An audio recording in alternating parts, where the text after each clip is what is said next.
Sentimentos complexos, comportamentos em ação, uma dança intricada de emoção. Vamos juntos desvendar, entender as neurociências com Adriano Freitas.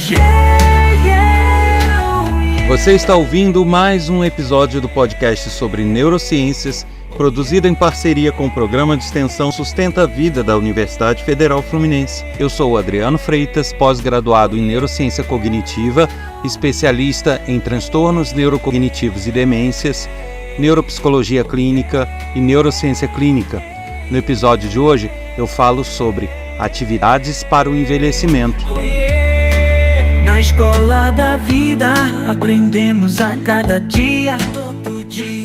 Já são quase 260 episódios no ar. Que tal colocar toda essa informação, todo esse conteúdo em dia? Então se programa aí, vai ouvindo mais de um por semana e daqui a pouco você já vai ter ouvido tudo, ter tido muita informação interessante sobre as neurociências. E se você quer colaborar, ajudar para que o projeto vá adiante, continue sempre trazendo novos episódios, é só compartilhar em suas redes sociais com seus amigos, colegas de trabalho, compartilhar os episódios que você gosta e até o próprio canal. Isso nos ajuda a manter o projeto vivo.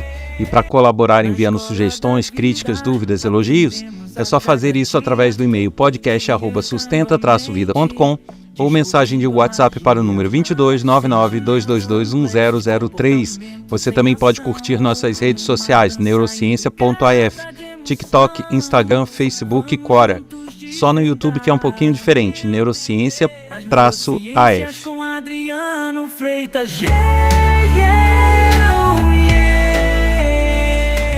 Essa semana eu falo um pouquinho sobre o envelhecimento e aquelas atividades que são realmente interessantes e que ajudam a ter um envelhecimento mais saudável, com a cognição ok, com as memórias ok.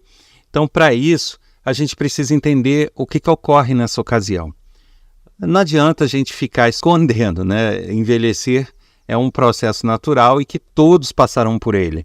Não existem pessoas, por mais que estiquem, façam plástica, o envelhecimento chega, né? Pode não chegar na face, mas vai chegar no resto do corpo. Então, é um processo natural que a gente tem que encarar da melhor forma possível e tentar realizar atividades e coisas que nos ajudem a ter um envelhecimento saudável, um envelhecimento com consciência, com a memória legal, podendo raciocinar de forma adequada.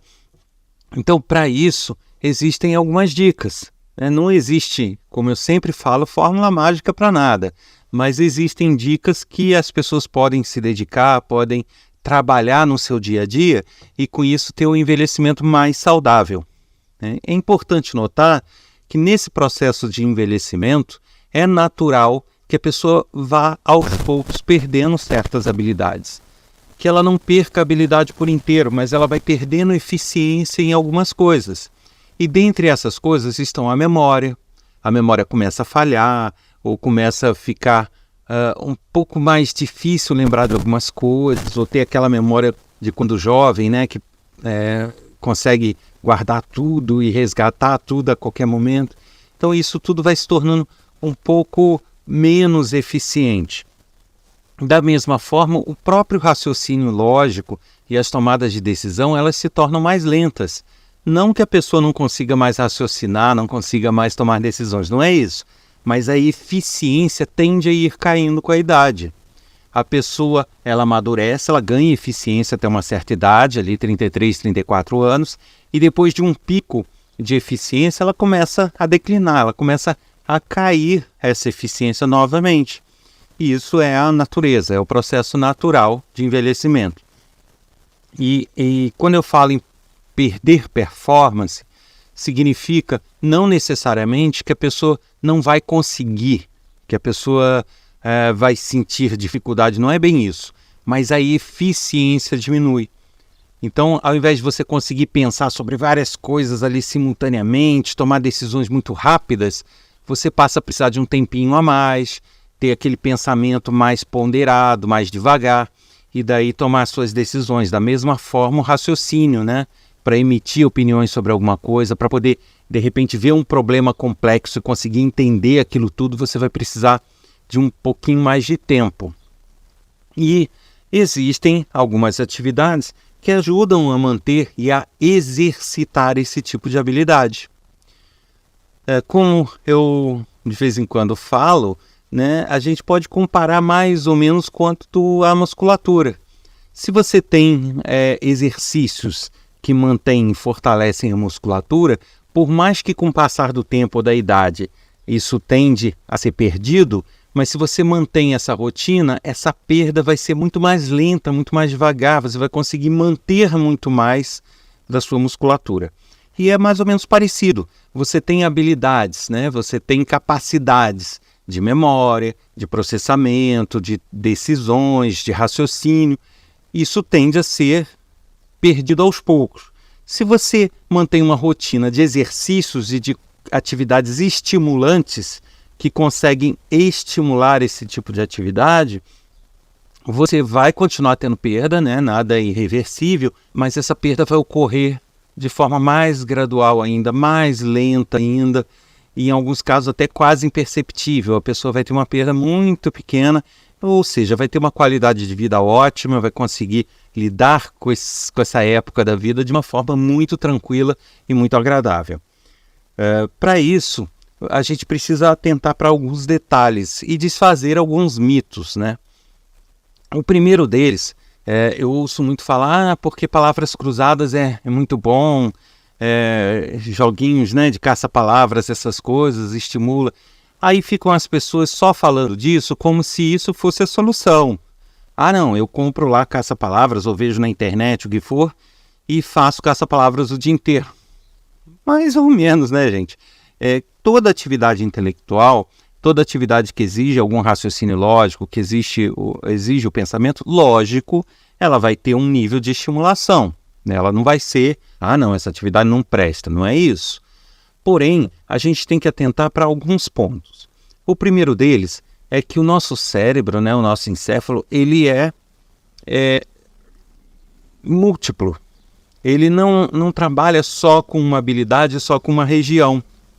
Então, você tem áreas ali dedicadas a melodias, áreas dedicadas a estímulo visual, dedicadas à emoção, dedicadas ao raciocínio fino sobre a emoção, à motivação, áreas de bem-estar, diversas áreas.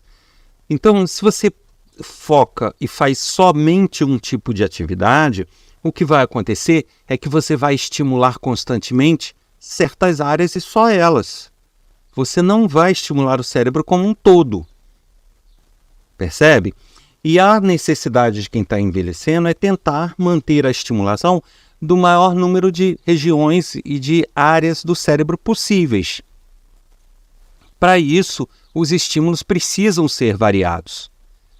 A gente não pode ter um estímulo só de linguagem, só de raciocínio lógico. A gente tem que ter estímulos de áreas melódicas, estímulos de áreas que lidam com emoção, estímulos de áreas instintivas, de áreas de contenção, ou seja, muitos estímulos em todos os segmentos. Isso é que vai manter o cérebro saudável e com um envelhecimento muito bacana, muito interessante.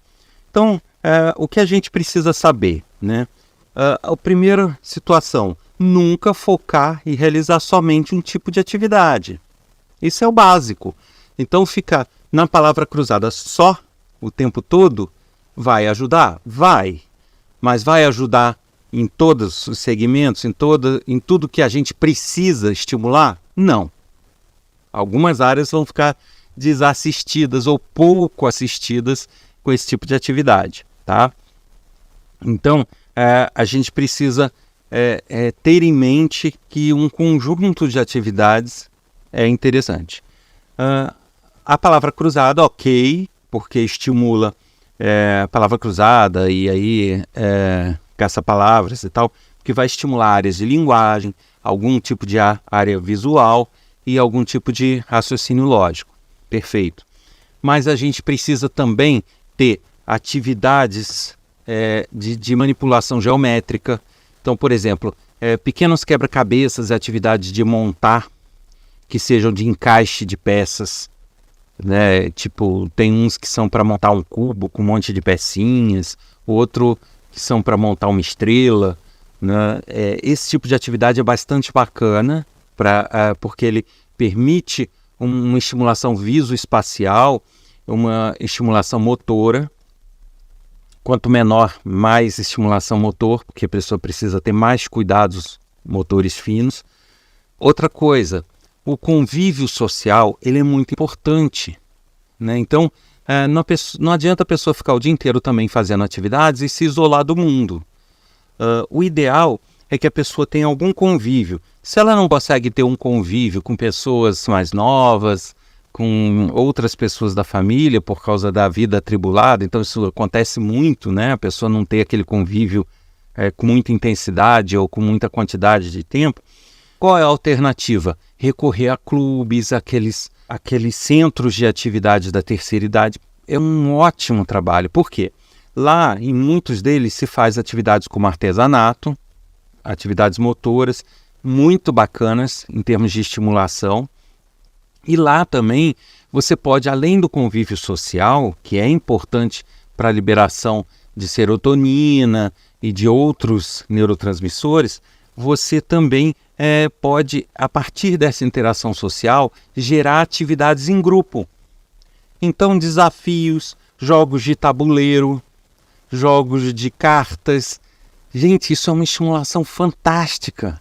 O pessoal fala assim, aqueles velhinhos estão lá na praça jogando carta ou jogando dominó e é isso. Não, eles estão se estimulando, aquilo é uma ótima atividade. Então, o quebra-cabeça é importante, caça-palavra, palavra cruzada é importante, jogos de tabuleiro são fantásticos, principalmente jogos de tabuleiro que exijam algum tipo de estratégia. E aí eu falo War, aquele jogo de cartas Uno. Tem outros jogos de tabuleiro de estimulação que são pouco conhecidos no Brasil, mas que são muito eficientes para esse tipo de estimulação. Então também são muito importantes. E aí você tem outros tipos também. Por exemplo, você ter atividades, como eu falei, de artesanato, principalmente se isso for feito em grupo, onde você troca ideias, troca informação, adquire um conhecimento novo, aplica aquele conhecimento. Nossa, isso é uma estimulação fora de série, muito boa mesmo. E além dessas atividades ativas, que é onde você trabalha, você põe a mão na massa, você joga, é muito bom também não parar com aquelas atividades mais passivas, que é assistir bons filmes, boas séries, ler bons livros. Não é uma atividade ativa onde você age, né? Você recebe informação, mas ela estimula outras áreas fantásticas. Então, e sempre de forma variada. Nunca, vou ficar assistindo só série. Não. Só filme, também não. Só leitura, também não, apesar da leitura ser fantástica.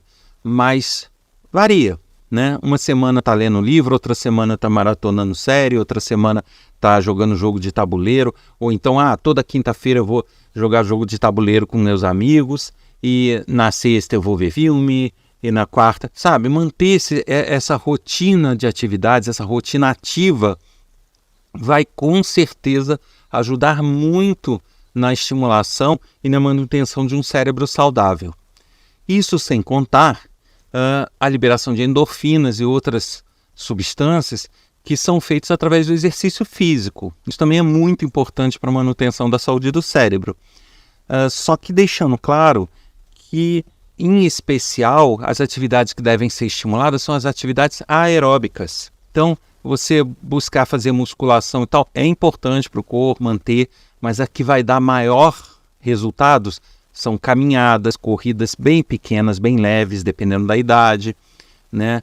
Caminhadas e outras atividades que são aeróbicas. Então, foquem mais nas atividades aeróbicas e nesse tipo de estimulação que eu falei.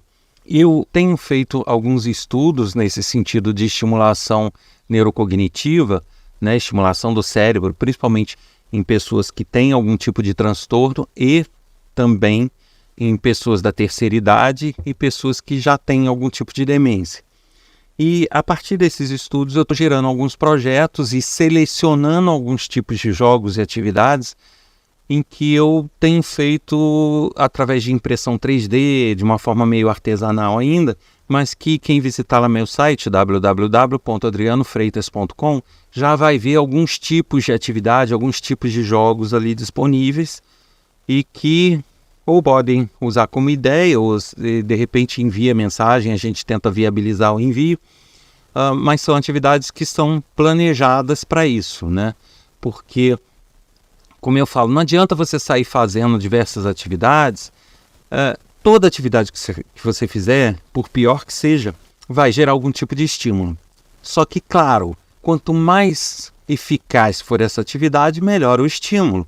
Então, você ter atividades que são mais estudadas e mais focadas para cada tipo de desenvolvimento, lógico que você vai ter um resultado muito melhor. Então, é importante também não sair fazendo atividades aleatórias.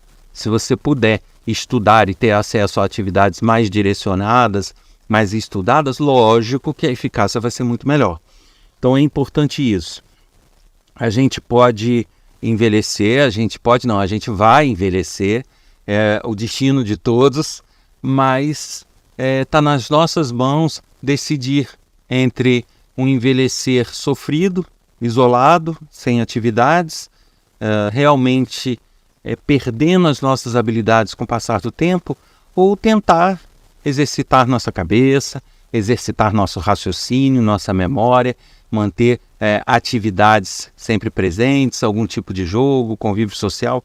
Isso, além de ser um passatempo interessante, além de ser divertido, acaba sendo também uma forma de nos mantermos cada vez mais saudáveis. Chegando a mente, descobrindo a magia, sentimentos complexos. Você ouviu mais um episódio do podcast sobre neurociências, produzido em parceria com o Programa de Extensão Sustenta a Vida da Universidade Federal Fluminense. Eu sou Adriano Freitas, pós-graduado em neuroaprendizagem, que é neurociência aplicada à educação, especialista em transtornos neurocognitivos e demências, neurociência clínica, neuropsicologia clínica. Nesse episódio eu falei sobre atividades para o envelhecimento. Quer participar com sugestões, críticas, dúvidas, elogios? É só escrever um e-mail para podcast@sustenta-vida.com ou mensagem de WhatsApp para o número 2299-222-1003. Eu aguardo sua mensagem e aguardo você aqui nessa mesma plataforma semana que vem com mais um episódio. Até lá! Vamos juntos desvendar, entender as neurociências com Adriano Freitas.